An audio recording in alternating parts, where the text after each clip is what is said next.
Assalamualaikum warahmatullahi wabarakatuh. Perkenalkan, nama saya Anissa Marito Siregar, NIM 2022-11-029. Di sini saya akan menjelaskan mengenai desain kontrol digital dengan metode RST, di mana pada mata kuliah sistem kontrol digital dan optimal. Yang pertama, pengertian desain kontrol digital dengan metode RST adalah pendekatan dalam merancang sistem kontrol yang berfokus pada 3 elemen utama: regulasi, stabilisasi, dan tracking.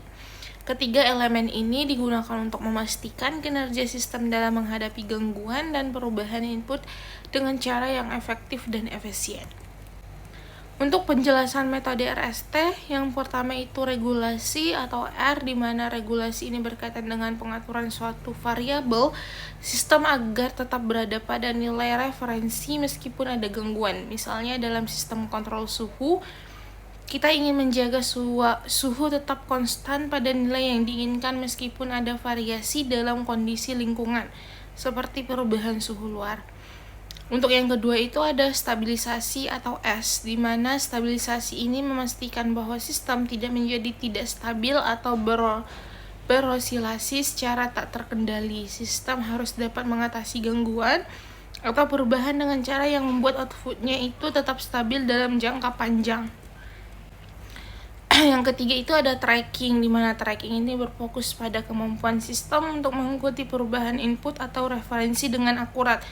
Misalnya jika ada perubahan dalam suhu yang diinginkan, sistem harus dapat menyesuaikan secara cepat dan akurat agar output seperti suhu atau ruangan ini dapat mengikuti perubahan tersebut. Untuk contoh kasusnya, salah satu contoh aplikasi RST dalam kehidupan sehari-hari adalah sistem pengatur suhu otomatis termostat digital pada AC atau pemanas ruangan. Yang pertama ada regulasi, misalkan Anda ingin menjaga suhu ruangan pada 22 derajat Celcius sepanjang waktu. Sistem pengatur suhu ini akan mengatur suhu ruangan agar tetap konstan di 22 derajat Celcius.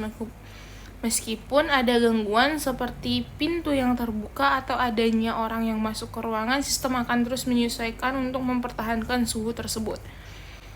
Untuk yang kedua ada stabilisasi, di mana ketika ada gangguan eksternal seperti perubahan suhu luar ruangan yang signifikan, misalnya cuaca dingin atau panas, sistem harus tetap stabil. Dalam hal ini stabilitas memastikan bahwa suhu di dalam ruangan tidak akan menjadi terlalu dingin atau terlalu panas karena pengaruh gangguan eksternal. Yang ketiga itu ada tracking. Jika Anda menyesuaikan pengaturan suhu, misalnya menaikkan suhu dari 22 derajat Celcius menjadi 24 derajat Celcius, di mana sistem harus dengan cepat menyesuaikan suhu di ruangan agar mengikuti perubahan tersebut secara akurat. Nah, untuk sistem tracking ini memastikan bahwa perubahan suhu dapat dilakukan secara responsif dan akuratif.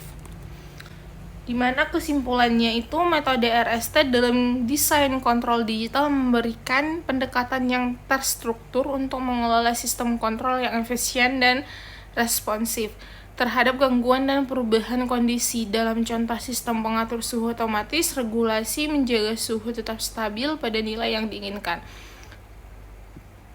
Terus selanjutnya terdapat stabilisasi, di mana memastikan sistem dapat mengatasi gangguan eksternal tanpa menjadi tidak stabil, dan tracking itu memungkinkan sistem untuk mengikuti perubahan suhu dengan respons yang cepat dan akurat.